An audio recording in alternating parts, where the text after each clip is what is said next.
Hello, my name is Frederick Banker, and I wanted to talk about who could become China's next leader in the course of the coming years.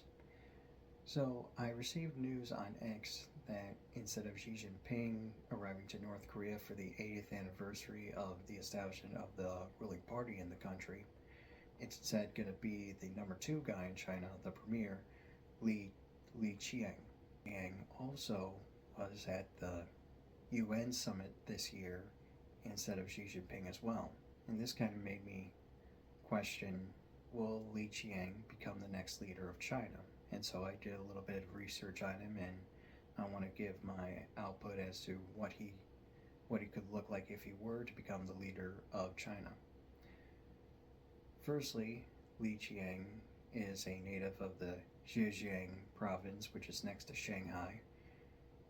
He worked up the ranks over the course of 20 years to reach his point to become premier, and that all happened because the last premier, Li Keqiang, died of a heart attack in 2023 after serving 10 years in the position.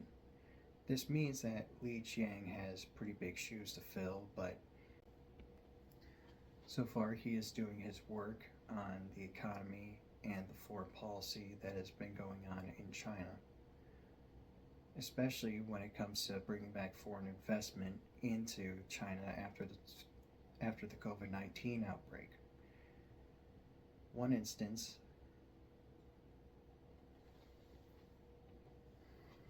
One instance is when Elon Musk asked Li Qiang if the Tesla building in or the Tesla factory in China could be built in 2 years. Li Qiang delivered in half that time, and that's pretty impressive given how affluent Elon Musk has become over the past couple of years. This also helps out in terms of the reputation of China being able to give out, you know, an efficient product in an efficient amount of time. I know people have complained about quality before. We have all made the jokes, but it still stands to this day that China has become the world's factory for better and for worse. Qiang is also known as one of the people that a year before he became premier helped with Xi Jinping during the zero COVID policy, in which, if you don't know that, during the Omicron outbreak during 2022, Xi Jinping ordered a zero COVID policy, which made things really hard for the Chinese people to move, and it even got to the point where people were barred from even leaving their houses. They were nailing people into their homes.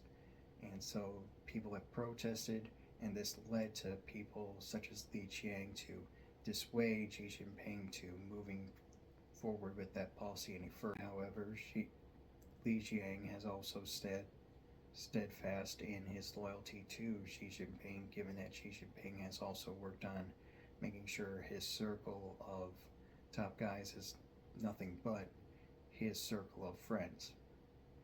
And this kind of creates an interesting question of how things could be different if Li Qiang were to come into office. Well, for my money, I think it would formulate more in terms of foreign policy and economic reform, and basically try to get as much investment back as possible after the COVID-19 outbreak and now with the current trade war between the US and China.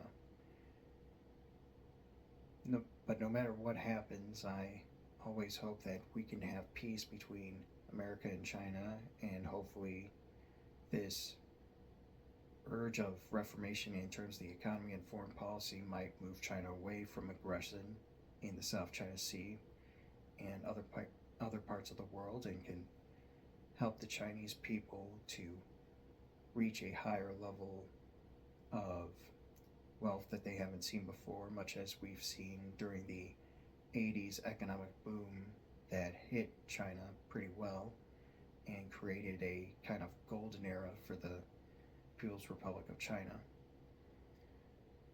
But it'll be only a matter of time to see if that will be repeated, whether it be under Xi Jinping, Li Qiang, or any other leader. But no matter what, we should always hope for a better China and a better home country and a better world in general. Be sure to like, comment, and subscribe, and I hope you have a wonderful day. Stay blessed.